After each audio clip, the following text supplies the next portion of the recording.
नमस्कार दोस्तों, OCN network में आपका स्वागत है। मैं हूं ओमकार चौधरी। देखिए, घुसपैठियों को निकाला जा रहा है देश से।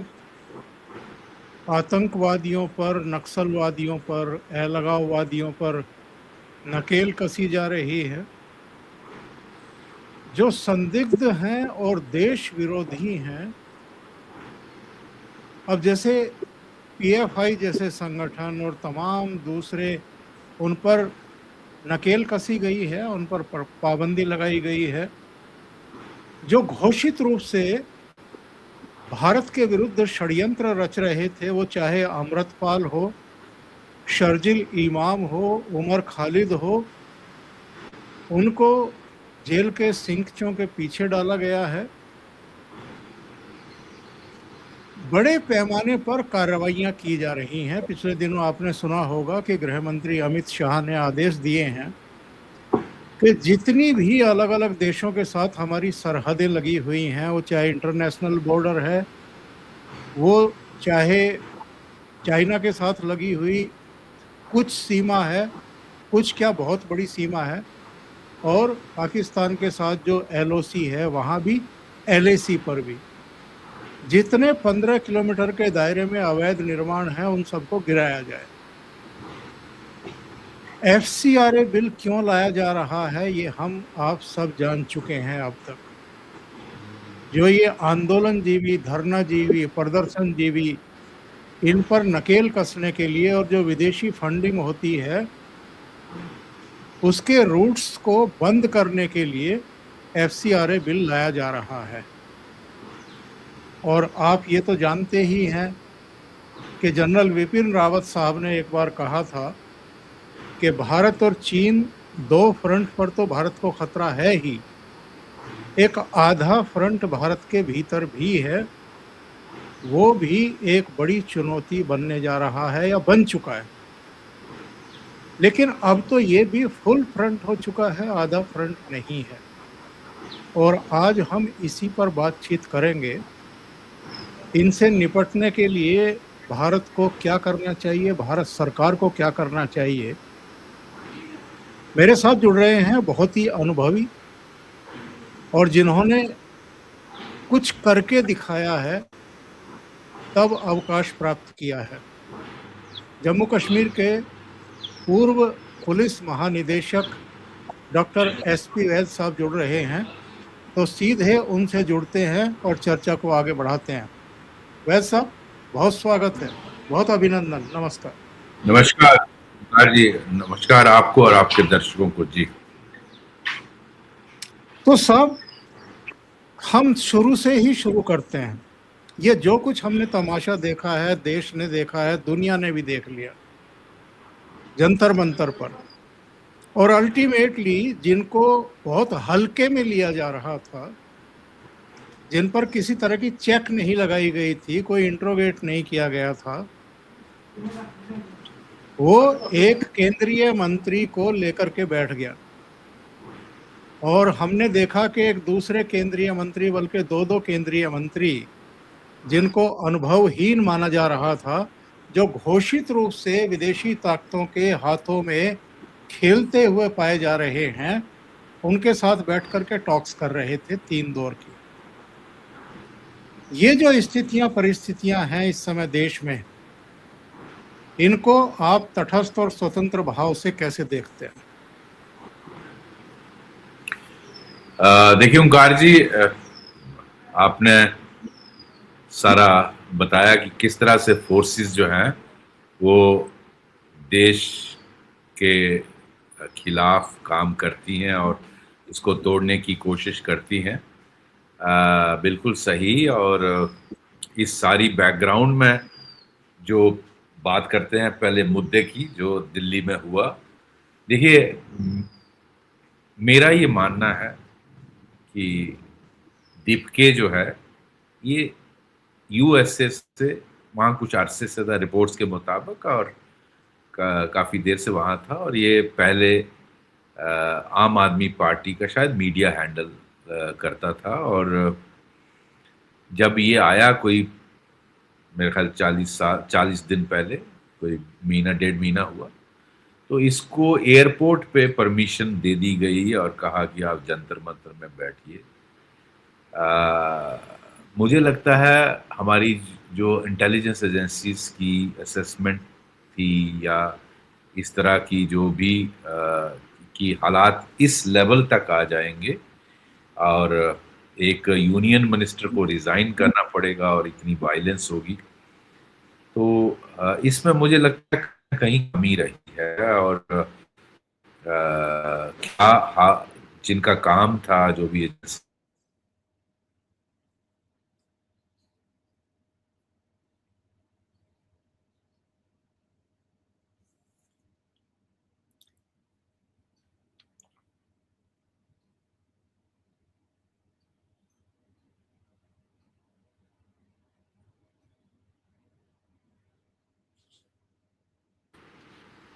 हेलो, आवाज आ रही है? हाँ, अब दोबारा आनी शुरू हुई है, पॉज हो गया था। आई थिंक कुछ गड़बड़ होगी नेट में। तो क्या उन्होंने भारत सरकार को इस बारे में अपनी असेसमेंट दी थी, ब्रीफिंग की थी? मेरा ये मानना है कि शायद कहीं कोई ना कोई कमी रह गई थी, वरना अगर डीपके जिस दिन यूएसए से आया था, अगर आप आईजीआई एयरपोर्ट पे उसको दबोच लेते या तो वहीं से पैक करके वापस यूएसए भेज देते, एक एसीपी को भेज के वहीं उसको अरेस्ट करते, क्या हो जाता? उसके 50-100 साथी आते, उनको गाड़ियों में भर के मुझे लगता है या तो डिस्पर्स कर देना चाहिए था या थाने में ले जाए, कुछ गड़बड़ नहीं होती। लेकिन now this is post facto, आप इसके बारे में बात कर रहे हैं। लेकिन आप देखिए इसमें बहुत सारी रिपोर्ट्स आ रही हैं कि किस तरह से इसको बाहर के जो डीप स्टेट की बात की जाती है यूएसए की, और आप जानते हैं यूएसए का पिछला रिकॉर्ड, उनके अपने ही जो स्ट्रेटेजिक वो हैं एक्सपर्ट्स हैं, उनका कहना है कि यूएस ने 100 कंट्री में रिजिम चेंज करवाया। और आपके नेबरहुड में भी हुआ, आपने देखा पाकिस्तान में इमरान को खान को कैसे किया, श्रीलंका, बांग्लादेश, नेपाल, आपने सब जगह देखा। तो ये जो अगर डीप स्टेट की इन्वॉल्वमेंट पाई जाती है, इस पे सीरियस इन्वेस्टिगेशन होनी चाहिए। किस तरह से, अब देखिए बहुत इंपॉर्टेंट मैं बात कर रहा हूँ कि लोगों को इकट्ठा किया।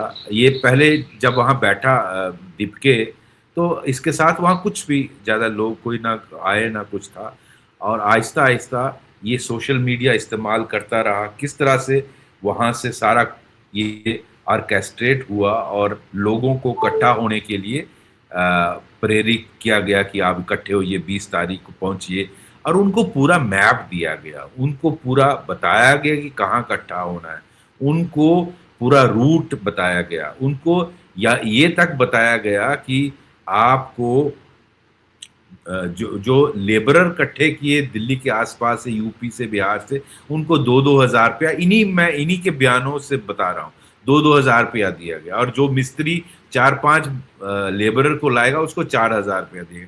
इस तरह के लोग लाए गए। आप दिल्ली पुलिस का जो फेशियल रिकग्निशन रिकॉर्ड है, आप उसी से अंदाजा लगाइए। उसने, आपने देखा होगा उनका स्टेटमेंट कि 2 से 2,500 लोग ऐसे हैं जिनका क्रिमिनल रिकॉर्ड है।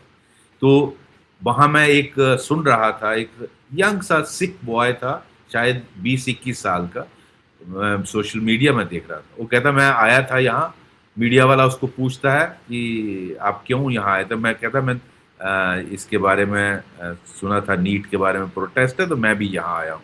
लेकिन यहाँ नीट का मुद्दा ही नहीं है, तो यहाँ तो बातें ही कुछ और हो रही हैं। इस तरह के बहुत सारे वीडियो आपने भी देखे होंगे। तो आप, ये दिखाता है कि वहाँ एक्चुअली नीट के बच्चे तो मुश्किल से 10-15% थे। बाकी के सारे लोग दीपके के आह्वान पर, इसने जो सोशल मीडिया जो भी इसको पीछे चला, कैसे गैदरिंग इकट्ठी की गई, और वो भी उसी दिन इस सेशन में थी, तो उसका शुरू होना था उसका। तो ये जो हुआ, उसके बाद 400 पाकिस्तानी हैंडल्स को दिल्ली पुलिस ने डीएक्टिवेट किया। देखिए आपके पड़ोस में ये क्या हो रहा है, खाना खाने का ऑर्डर हो रहा है जो कतर से, बांग्लादेश से, दुबई से और कनाडा से। कनाडा से, आप कनाडा हजारों की, से। हाँ, हजारों की तादाद में खाना इंतजाम। अच्छा, इनको ये भी बताया जा रहा है कि अगर आपको पुलिस पकड़ लेती है तो आपको किस तरह से किस वकील को कांटेक्ट करना है, उसका नाम नंबर दिया जा रहा है। ये सारा क्या है? ये एक अगर साजिश नहीं है तो ये क्या है? तो इस मुझे लगता है इसकी पूरी तह तक जाना चाहिए। और जिस तरह की वहां फिर मारपीट हुई, जिस तरह से इसके एक रिपोर्ट के मुताबिक 130 से ज्यादा लोग आपने देखा होगा। आवाज आ रही है? हाँ, थोड़ी बीच में कट हेलो, जा रही आवाज है। आ रही मेरी? जी जी, थोड़ा सा बीच आई में थिंक इंटरनेट एक दो प्रॉब्लम कर शब्द रही है। तो एक दो शब्द कट जाते हैं, बाकी आ जी रही है। जी, तो जिस तरह से दिल्ली पुलिस का आपने देखा, एक लेडी कांस्टेबल का पेट में बच्चा था, उसको डॉक्टरों ने डिक्लेयर कर दिया कि we can't save him, is dead. इसी तरह बहुत सारे आपने देखा, आरएएफ का एक जवान वर्चुअली इन्होंने उसको लिंच कर दिया था अगर उसके लोग बचाते नहीं। इसी तरह आपका वो जो एक आरएएफ की असिस्टेंट कमांडेंट है, उसका हाथ तोड़ दिया। आपने देखा लेडी आरएएफ की जी हाँ, जी हाँ। दिल्ली पुलिस के सीनियर अधिकारी, जिसमें special commissioner, additional commissioner, deputy commissioner जख्मी हुए। दो दो असिस्टेंट कमिश्नर तो 21 तारीख को हुए। तो कितने लोग, इसका दैट शोज कि सीनियर ऑफिसर्स मौके पे, ऐसा नहीं है कि लोअर रैंक्स को छोड़ दिया गया था। तो इतने लोग जख्मी हुए, इतनी दंगाई की गई, आपने तोड़ फोड़ की, मारपीट की, पब्लिक प्रॉपर्टी तोड़ी, आपने जो मीडिया वालों को उनको मैन हैंडल किया। तो जब आप इस तरह की वायलेंस करते हो, अच्छा पुलिस की तो ये हालत है। पहले मैं इसकी बात कंप्लीट कर लेता हूँ कि 140 करोड़ देश में कोई भी पुलिस वालों के लिए खड़ा नहीं होता। उनकी tomorrow, this is not the last protest taking place in Jantar Mantar. ये और काकरोच पार्टी की भी कोई लास्ट वो प्रोटेस्ट नहीं है। इसके बाद क्या नहीं होगा, और इसी पुलिस से एक्सपेक्ट किया जाएगा जिनके लिए आज कोई भी बोलता नहीं। सरकार ने फैसला किया केसेस विड्रॉ कर लेंगे।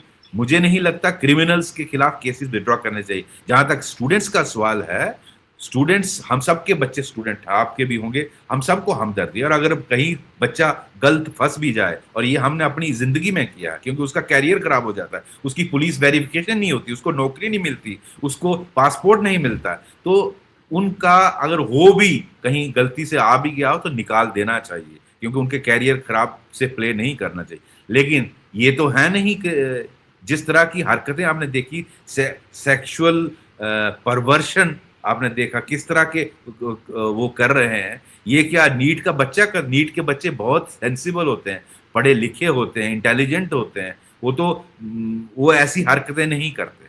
ये वोक लोग हैं, ये जिन्होंने ये इस तरह की गंदगी की है, और ये क्रिमिनल है। तो अगर इस तरह के ऐसे लोगों को क्या बख्श देना चाहिए? जो 130 पुलिस वालों को सर फोड़े हैं, उनको, उनकी ये हालत करें, उनको पब्लिक प्रॉपर्टी तोड़े। अच्छा, पुलिस का तो ये है, if you do you are damned, if you don't do you are damned. आप इन्होंने कहा कि हम मार्च करेंगे पार्लियामेंट। इमेजिन करिए अगर पार्लियामेंट जा रहा होता ये हजूम और इसको रोका नहीं जाता, तो फिर राहुल गांधी क्या बोलते, उनका क्या हालत होता वहां। ये अगर अराजकता फैलाने वाले पार्लियामेंट में घुस जाते तो क्या होता। तो पुलिस को रोकना ही था और कोई ऑप्शन नहीं है। वरना आप वहां फिर तो एलिगेशन ये लगती कि पुलिस फेलियर हो गया, तो आपने कुछ कार्रवाई नहीं की, तो आप उनको सस्पेंड करिए, इनको डिसमिस करिए। तो ऐसी स्थिति में पुलिस को कार्रवाई करनी है। जिस तरह के ये गुंडाई इन्होंने की है, वहां अराजकता फैलाई है, तो अगर पुलिस एक्शन नहीं लेती तो फिर उनके पर सवाल उठाए जाते। तो मैं तो ये कहूंगा कि ऐसी स्थिति जब इस तरह की वायलेंस होती है, वहां इनफैक्ट कैजुअलिटीज होने का खतरा था। आप जब इस तरह की कहीं इतनी वायलेंस जब हो जाए, इतने सीनियर अफसरों को के सर फोड़े जाएं, लिंचिंग हो रही है आरएएफ की, तो वहां गोली भी चल सकती थी। शुक्र शुक्र है कि गोली नहीं चली, शुक्र है कि कुछ लोग नहीं मरे। और कुछ पॉलिटिकल पार्टीज तो चाहती थी कि 5-7 लोग मर जाएं ताकि पूरे हिंदुस्तान में ये अराजकता फैल जाए। और कुछ एलिमेंट्स जिनकी आप बात कर रहे थे, पीएफआई वाले, जो जो एक्ट अमेंडमेंट आ रही है एफसीआरए में, उनमें बहुत सारों को तकलीफ है। मैं उस पर अब टाइम ज़्यादा नहीं करना चाहता। लोग जानते हैं एफसीआरए क्या है, किस तरह से करोड़ों रुपया पंप इन किया जाता है। एक एस्टिमेट के मुताबिक 2 लाख करोड़ रुपया एंड इसको आता है डेमोक्रेसी रिस्टोर करने के नाम पे, और पता नहीं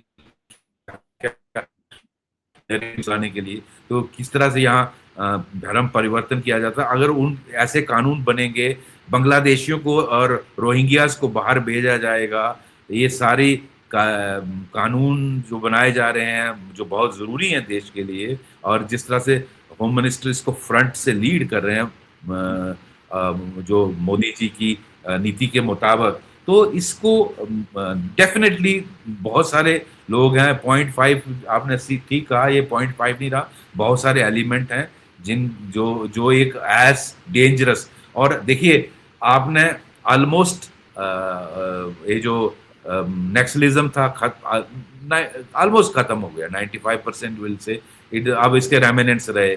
जम्मू कश्मीर में 70-80% वायलेंस डाउन हो गई है, थोड़ा बहुत एलिमेंट्स बचे हैं, ऑलमोस्ट उसको काफी कंट्रोल कर लिया है। नॉर्थ ईस्ट में तो ये सब पीएफआई पर जो एक्शन हुआ, जिस तरह उनका प्लान था कि इस्लामिक रूल इंडिया में लाएंगे, ये सारी चीजों से बहुत सारों को तकलीफ है और वो नहीं चाहेंगे ये सारा कुछ है। आपने देखा किस तरह से गंदे गंदे शब्द यूज किए जा रहे हैं। मोदी, वो he is not prime minister of only BJP, he is prime minister 140 crore people, you can't use such words. और किस तरह का देश को तोड़ने की बातें की जा रही है। तो ये सारी फोर्सेस अगर यहाँ सक्रिय हैं तो उसके खिलाफ मुझे लगता है ये जो एक सख्त इन्वेस्टिगेशन और डिटेल इन्वेस्टिगेशन और सख्त एक्शन की ज़रूरत है। और पुलिस ने जो किया, मैं तो कहूँगा हो सकता है पॉलिटिकल लेवल पे भी इंस्ट्रक्शन होगी, क्योंकि मैंने 35 साल यहाँ जम्मू कश्मीर में इससे भी कई गुना बदतर सिचुएशन देखी है। और ये तो जो एक हुआ, ऐसे वहाँ बुरहान वानी के बाद 50 जगह पर ऐसी हालात होते थे। तो ये जो उसमें नेचुरली जब इस तरह की अराजकता फैली जाती है, इस तरह की पत्थरबाजी होती है, तो ऑब्वियसली पुलिस का फोर्स का वो एसओपी पूरी फॉलो की जाती है। ऐसा नहीं है, इसको डिक्लेयर किया जाता है कि अनलॉफुल असेंबली, वार्निंग दी जाती है डिस्पर्स करिए। उसके बाद हो सके तो वाटर कैनन का इस्तेमाल किया जाता है। अगर उससे नहीं रुकता है फिर टीयर गैस यूज़ होती है। वो मैंने देखा वहाँ टीयर गैस यूज़ हुई। उसके बाद अगर वो तब भी नहीं कंट्रोल हुआ, लाठी चार्ज किया जाता है। लाठी चार्ज भी अगर नहीं काम करेगा तो फिर आप रबड़ बुलेट्स या पैलेट गन यूज़ करते हैं। हालांकि पैलेट गन की भी कुछ एलिगेशन कोई लगाता है, हालांकि दिल्ली पुलिस और आरएएफ ने क्लियरली कहा कि हमने इस्तेमाल नहीं किया। तो we have to believe them. देवर, मैं तो जम्मू से नहीं कह सकता, आप हम दूर से देख रहे हैं। तो जो मौके पे हैं, if they are saying, you have to believe them. तो किस तरह से उसको आप पॉलिटिसाइज कर रहे हैं। राहुल गांधी उस बंदे को ला रहे हैं यहाँ जी आँख के नीचे लगी। तो अगर वो कह रहे हैं हमने यूज ही नहीं किया, तो आप उसका रिकॉर्डिंग देख लीजिए, वीडियो रिकॉर्डिंग हुई होगी, पता लग जाएगा कि कोई अगर फायर कर रहा है तो। अच्छा, इसका रिकॉर्ड भी होता है जब ये सारा आपको टीयर गैस, एम्यूनिशन, ये सारा इशू होता है। तो जब हालात ठीक हो जाते हैं, जब अब वहाँ जंतर मंतर में कुछ भी नहीं है, डिस्पर्स हो गए, तो नेचुरली डिपॉजिट किए होंगे। तो वहाँ आदमी बताता है इतने टीयर गैस सेल मैंने यूज किए, तो डिपॉजिट किया होगा। अगर किसी ने पैलेट गन यूज की है, तो मैं कहता हूँ अगर यूज भी की है तो गोली तो नहीं मारी।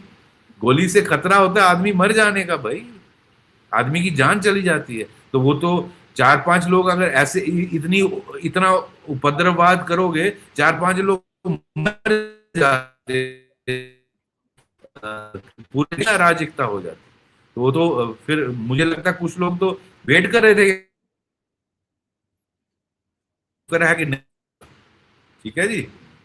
तो ये है हालात। इसको मैं तो कहूँगा कि पुलिस कमिश्नर और जो पॉलिटिकल लेवल पे होम मिनिस्टर साहब डायरेक्टली देख रहे होंगे, तो उनको मुबारकबाद है कि किलिंग नहीं हुई। मुझे अप्रीहेंशन थी इस लेवल की वायलेंस में, किलिंग का खतरा। अच्छा, दिल्ली पुलिस वाले जो जख्मी हुए उनके लिए कोई नहीं जा रहा है क्या?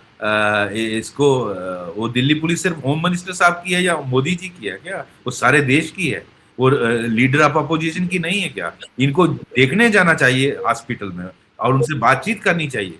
वो इस देश की इंटरनल सिक्योरिटी के लिए लड़े हैं। वो किसी पर्सनल किसी का काम नहीं कर रहे। तो उसको इनफैक्ट होम मिनिस्टर साहब को पर्सनली जाना, मैंने देखा पुलिस कमिश्नर उनके हाल पूछने गए हुए थे। मैं तो रिक्वेस्ट करूंगा होम मिनिस्टर साहब को विजिट करना चाहिए हॉस्पिटल में, इनकी हेल्थ के बारे में इंक्वायर करना चाहिए, उनका ट्रीटमेंट कैसा चल रहा है। और अगर कंस्ट्रक्टिव अप्रोच हो तो लीडर ऑफ अपोजिशन को भी जाना चाहिए। उनको मैच्योरिटी होनी चाहिए, जाए वहां सोनिया गांधी को जाए। सिर्फ आप अराजकताओं की फेवर कर रहे हो। दिल्ली पुलिस आपकी नहीं है क्या? आपकी सिक्योरिटी नहीं करती है क्या? आप हटा दीजिए, फिर आप रहिए उनके बगैर, तब तो आप चिल्लाने लगते हैं। तो ये जो इसका है, आपके दर्शकों के माध्यम से मैं बताना चाहता हूं सभी को, इस चैनल के माध्यम से आपके दर्शकों को और आप सबको, कि इस देश में 1947 से, जब से देश आजाद हुआ है, लगभग 35,000 पुलिस कर्मियों ने, उसमें स्टेट पुलिस भी है, सीएपीएफ भी है, सभी फोर्सेस हैं, 35,000 लोगों ने अपनी जान निशावर की है इंटरनल सिक्योरिटी को मेंटेन करने के लिए। उसमें जम्मू कश्मीर का टेररिज्म भी आ जाता है, उसमें लेफ्ट विंग टेररिज्म भी आ जाता है, नॉर्थ ईस्ट भी आ जाता है, और लॉ एंड ऑर्डर जो मेंटेन करने के लिए लोग कुर्बानी। 35,000, जो 3 वॉर में इतने फौजी नहीं मरे। 35,000 बहुत बड़ा नंबर होता है। तो this actually comes at a very heavy cost. Internal security, जो पीस आप देखते हैं, आप चाहते हैं कि पुलिस डिमोरलाइज हो जाए, और वही हो जो बांग्लादेश में हुआ या नेपाल में हुआ। और अगर आप इसको डिमोरलाइज करेंगे और गुंडाइयों को फेवर करेंगे और पुलिस को डिमोरलाइज करेंगे, तो फिर अगर पुलिस इनसे डील नहीं करेगी तो उसका नतीजा आप जानते हैं क्या होगा। देश में, पूरे देश में अराजकता होगी, लॉलेसनेस होगी, जिसका मन करेगा वो करेगा। तो आप चाहते हैं कि ऐसा देश बने? तो ये स्थिति है। मुझे लगता है लोगों को खड़ा होना चाहिए। पुलिस बहुत बड़ी कुर्बानी इस देश को सुरक्षित रखने के लिए देती है। 35,000 लोगों ने आज तक देश को सुरक्षित रखा अपनी जान निशावर करके। उसके लिए एहसानमंद होना चाहिए देश को। जी वैसे सब ये थर्ड फ्रंट जो फ्रस्ट्रेटेड भी है, देश विरोधी ताकतों का एक तरीके से टूल भी बनता जा रहा है, जमावड़ा भी है। ठीक है, चीन और पाकिस्तान से तो हम निपट लेंगे, हमारी तैयारी है, हमारी सेनाओं की तैयारी है, और जो भी हमारे अर्धसैनिक बल हैं जो सरहदों की रक्षा के लिए तैनात किए गए हैं, वो देख ही रहे हैं, देख ही लेंगे। लेकिन ये जो भीतर की चुनौती है, ये कम से कम 4 मौके ऐसे आ चुके हैं, ये 5वां मौका था। एक हमने देखा था शाहीन बाग में, एक हमने देखा था 13 महीने के उस तथाकथित किसान आंदोलन में, तीसरा देखा था, उसको मैं थोड़ा सा माइल्ड करके चलता हूँ, महिला पहलवानों का जंतर मंतर पर धरना, लेकिन उसके पीछे भी मकसद तो यही था। और फिर शंभू बॉर्डर, खनौरी बॉर्डर पर, और अब ये जंतर मंतर पर। सबसे गंभीर बात पता है क्या है? ये जो विपक्षी दल जो अलग अलग राज्यों में लगातार हार का सामना कर रहे हैं अपने करतूतों की वजह से, शायद वो इन तमाम ताकतों को कवर फायर दे रहे हैं। ये उनके साथ खड़े होते हैं। आपने जिक्र किया है अभी कि वो पैलेट गन का एक बहाना लेकर के और उस युवक को लेकर के कैमरों के सामने आ गए। देखिए, 2 मेरे विचार से गंभीर चीज़ें हुई हैं इस आंदोलन के दौरान। बाकी चीज़ें तो ये है कि वो पहले भी होती रही हैं और फोर्स और प्रशासन और सरकार उनसे अपने तरीके से निपटती रही है। एक गंभीर बात ये हुई है कि पुलिस के अधिकारियों पर भी हाथ छोड़े गए हैं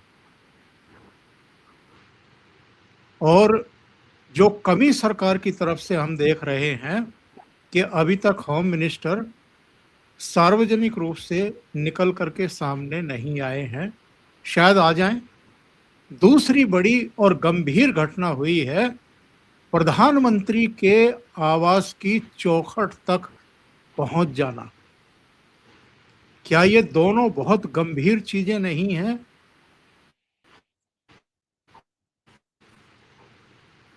बिल्कुल, देखिए ओंकार जी, दोनों बहुत गंभीर बातें हैं। देखिए जिस तरह से राहुल गांधी उस दिन प्रधानमंत्री जी के रेजिडेंस पे चले गए, देखिए वहाँ सेक्शन 144 लगा होता है और वहाँ 4 से ज़्यादा लोगों को इकट्ठे होने की इजाज़त नहीं होती है। और राहुल गांधी जो खुद उनका परिवार में 3 प्राइम मिनिस्टर रहे हैं, पिताजी, उनके दादी, उनके उनके क्या नाना बोलेंगे उनको, नायडू जी को, और सोनिया गांधी तो सुपर प्राइम मिनिस्टर रही हैं। तो वो उनको तो ये मालूम होना चाहिए। इनफैक्ट उसके अपने पिताजी राजीव गांधी जो है वो एक रैली में एक सुसाइड बॉम्बर ने उड़ाया था, आप सभी जानते हैं।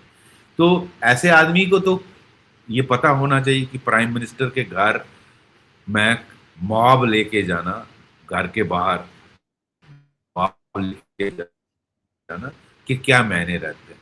और अगर उसमें, मैं उस दिन भी कह रहा था, मुझे किसी मीडिया वाले ने पूछा, इमेजिन अगर इसकी आड़ लेकर कोई सुसाइड बॉम्बर और उसके साथ 2-3 आदमी घुस जाते और वो मौके का फायदा लेके सुसाइड बॉम्बर, आप जानते हैं किस तरह से उन संतरियों को उड़ाते हैं। मैंने ये जम्मू कश्मीर में देखा है, हमारे साथ हुआ है। और फिर 2-3 लोग हथियारधारी अंदर घुस जाते। इमेजिन दुनिया में आकार क्या हो। या आप ऐसा चाहते हो कि जो प्रधानमंत्री का घर बांग्लादेश में लूटा गया, नेपाल में उसके साथ जो हुआ, या श्रीलंका में, या तो फिर ऐसा चाहते हो आप? तो मुझे लगता है ये बहुत बड़ी सीरियस बात है। इस पे उनको देश से माफ़ी मांगनी चाहिए। इस तरह का दोबारा नहीं होना चाहिए रिपीट। तो आजकल प्रोजेक्टाइल का ज़माना है, ड्रोन। आप बताइए कोई वहाँ इतने पास आ जाए और वो ड्रोन से हमला कर दे, तो ये क्या उसकी रिपरकशंस हो। तो ये बहुत सीरियस बात थी। मुझे लगता है एक रिस्पॉन्सिबल लीडर ऑफ अपोजिशन को इस तरह नहीं करना चाहिए, ये मेरा मानना है। दूसरा जो आपने कहा होम मिनिस्टर साहब का, वो बड़े प्रोएक्टिव हैं और उन्होंने बहुत सारे कदम उठाए हैं जो देश की सुरक्षा के लिए बहुत ज़रूरी हैं। चाहे वो बांग्लादेश की बॉर्डर की फेंसिंग हो, चाहे 370 हटाना हो, सीए को एक्ट को लाना हो, या आज हर स्टेट में जो यूनिफॉर्म सिविल कोड लाया जा रहा है, किस तरह से आपने देखा वो वक़्फ़ एक्ट को अमेंड करवाया। तो बहुत सारी ताकतों को उन्होंने जो इस देश को तोड़ना चाहती थी उसको रोका है। और किस तरह से एफसीआरए के लिए अब वो मेहनत कर रहे हैं, किस तरह से हज़ारों लाखों करोड़ जो आ रहा है। सिर्फ उसमें अमेंडमेंट ये लाई कि आप एंड यूज़ तो बताइए क्या कर रहे हैं, और अकाउंट डालिए, अकाउंट उठा डालिए। ये नहीं कि आप अंधाधुंध पैसा लाइए और जो मर्जी करिए, यहाँ आप धर्म परिवर्तन करवाइए और क्या क्या करिए। दूसरा डेमोग्राफी चेंज, अभी मैं देख रहा था होम मिनिस्टर साहब टूर कर रहे थे सारे बॉर्डर्स के इलाके में, चाहे वो बांग्लादेश का बॉर्डर हो या पाकिस्तान का हो, नेपाल का हो, किस तरह से बॉर्डर इलाकों में जो डेमोग्राफी है वो बदली जा रही है। जो नॉर्मल देश की 80-20 एवरेज है उसको रिवर्स कर दिया गया। कुछ एरियाज में तो 90% वो लोग हैं जो एक्चुअली इंडियन है। और demography is everything and he understands इसकी क्या repercussion, is a national security threat. Nepal border में क्या हो रहा है, जम्मू जम्मू में क्या हो रहा है, रोहिंग्यास कैसे सेटल किए गए, राजस्थान में क्या हो रहा है। तो I am glad that home minister साहब understands all this and he is working on it, और डायरेक्टली डिस्ट्रिक्ट एसपी और उनके पुलिस चीफ और डायरेक्टर आईबी को बैठा के इस पर काफी विचार विमर्श किया कि इसको कैसे डील करना है। तो पीएफआई को किस तरह से उन्होंने किया, हालांकि पीएफआई जो है वो एक दूसरे नाम अपना नाम बदल के एसडीपीआई के नाम से उनकी एक यूनिट सक्रिय है अभी, पॉलिटिकल सर कर रहे हैं, काम कर रहे हैं। तो उनको भी रोकने के लिए इस देश में बहुत करना पड़ेगा। तो इस तरह की ताकतें हैं, बहुत सारे आपने देखा होगा आए दिन मॉड्यूल्स मिलते हैं, टेरर मॉड्यूल्स। आपने गुजरात में देखा, यूपी में देखा, हैदराबाद में देखा, बहुत सारे टेरर मॉड्यूल्स आपको, जो फेमस नोटोरियस वाला वो डॉक्टर वाला मॉड्यूल जिसने बम ब्लास्ट किया। तो इस तरह के कितने मॉड्यूल्स अनअर्थ हो रहे हैं और हम नहीं जानते, और कितने मॉड्यूल इस तरह के देश में ऑलरेडी चल रहे हैं जो हमारी नजर से अभी नजर में नहीं पड़े। और मैं बार बार कहता हूं कि हजारों, क्या आई थिंक एक एस्टिमेट के मुताबिक यहाँ 3 लाख मदरसाज हैं इस कंट्री में। एक एस्टिमेट, मुझे एग्जैक्ट फिगर नहीं मालूम, लीगल और इलीगल। तो एक मदरसा में अगर 1,000 बच्चा रफ एस्टिमेट लीजिए, तो आप कितने बच्चों को वो शिक्षा दे रहे हैं जो देश से नफरत सिखा, देशवासियों को मारने की बात करती है, काफिर वाली पढ़ाई पढ़ाते हो, तो उसका इम्पैक्ट क्या होगा। ये आपके देश के बच्चे हैं, मैं बार बार इसका कहता हूँ। ये ऑनलाइन वाली रेडिकलाइजेशन छोड़िए, जो आप इनको एजुकेशन दे रहे हो, उसके लिए हमने क्या सुधार किया। मुझे लगता है उस पर वर्कआउट करने और रिलीजियस लीडर्स को इन्वॉल्व करना चाहिए। क्या जो ये चीज आप सिंगापुर में, दुबई में कर सकते हैं, क्या आप ये चीज चाइना में कर सकते हैं जो आप भारत में कर रहे हैं। इसको, ये आपके बच्चे हैं जिनको आप नफरत सिखा रहे हो। वो कल को उन्हीं को पाकिस्तान यूज करता है। आज बांग्लादेश की हालत देखिए, जो शेख हसीना के वक्त आपका एक मतलब काफी उस तरफ से चिंता का विषय नहीं था, आज वहां हालत देखिए, आज किस तरह से वहां जमाते इस्लामी सक्रिय हुई है, और वहां टेरर आउटफिट्स, आईएसआई की गतिविधियां आपके चिकन नेक के पास चल रही हैं। वहां भी हमारी सरकार ने कुछ कदम उठाए हैं, आर्मी की डिप्लॉयमेंट को बेटर किया है, चिकन नेक को थोड़ा वाइडन किया है। तो ये सारी जो थ्रेट हैं, और जिस तरह से यूनस ने और चाइना स्टेटमेंट दिया कि 7 स्टेट्स को, और आप इनकी बात कर रहे हैं, शर्जिल इमाम और क्या नाम है दूसरे का, उमर खालिद। अगर आप रॉयट्स कराएंगे दिल्ली में और 50 लोग मर जाएंगे, तो क्या आपके खिलाफ कार्रवाई नहीं होना। ममदानी, वो जो मेयर बना है न्यूयॉर्क में, उसको कंपेयर करता है किसके साथ, जो साउथ अफ्रीका के जो नोबेल विनर हैं, क्या नाम उनका, नेल्सन मंडेला। बताइए मुझे, तो किस तरह से वो वहां से शय दे रहा है। ये मतलब एक आदमी यहाँ राइट्स कराए दिल्ली की, भारत की कैपिटल में, और 50 लोग मर गए, जिसमें एक आईबी अफसर भी था, उसमें सजा मिली है उसको। वो जो कारपोरेटर था इनका, ये जो क्या बोलते हैं पार्टी है, आम आदमी पार्टी। तो हाँ, और वो दूसरा वो कहता है कि मैं आप 1 लाख का क्राउड लाइए, मैं नॉर्थ ईस्ट को काट दूंगा भारत से। ऐसे लोगों को बख्शना चाहिए। क्या फिर इसका मतलब कोई कानून नहीं है इस देश में? तो आप इस तरह की ताकतें, ये आपको, आप चाइना, आप सोचते हैं खुश है आपसे। चाइना जो है वो, देखिए आपने बिल्कुल सही कहा, मुझे कोई डाउट नहीं है, जहां तक हमारी फौज का सवाल है और पैरामिलिट्री का सवाल है, वो इनको डील कर लेंगे, चाइना को भी और पाकिस्तान को भी, और even Bangladesh which is emerging as a threat.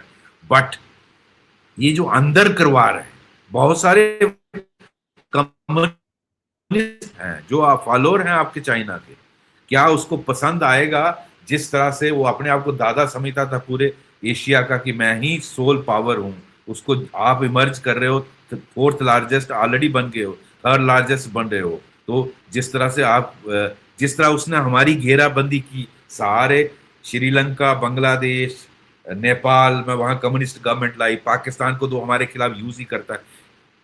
अब आपने ब्रह्मोस आपसे मांग रहा है कौन? आपसे इंडोनेशिया, फिलीपाइंस, जिनको वो धाड़ा करता था, इंडो पैसिफिक में वो अपनी दादागिरी करता था।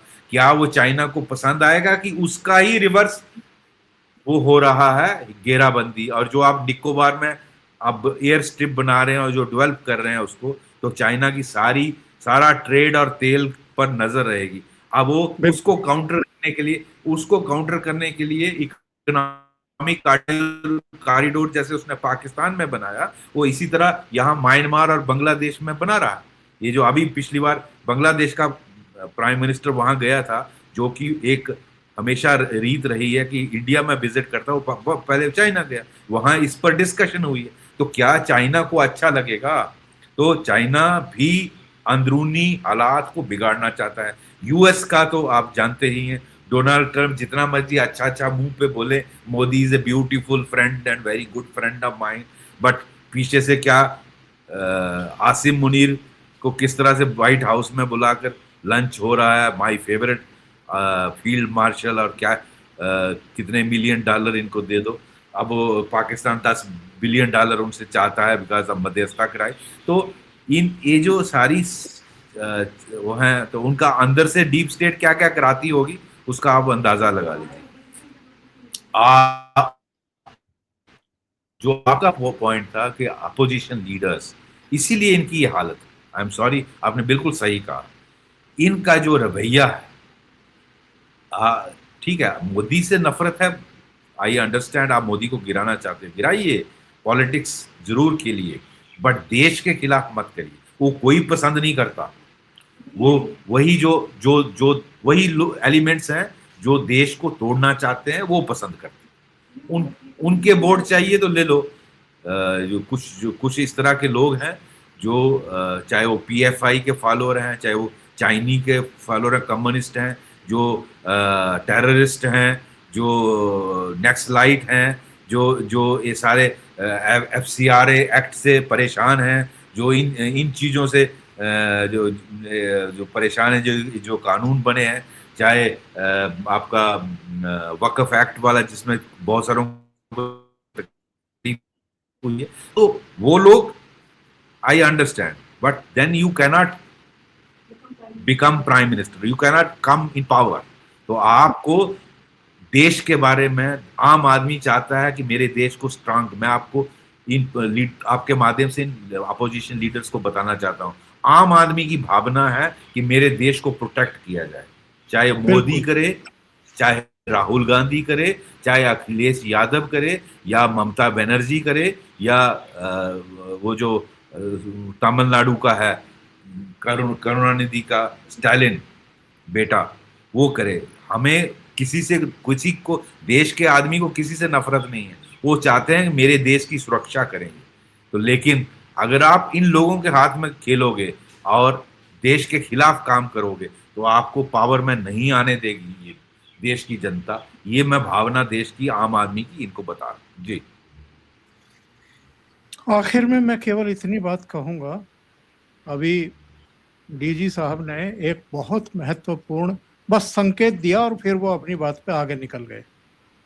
उन्होंने मॉड्यूल्स का जिक्र किया।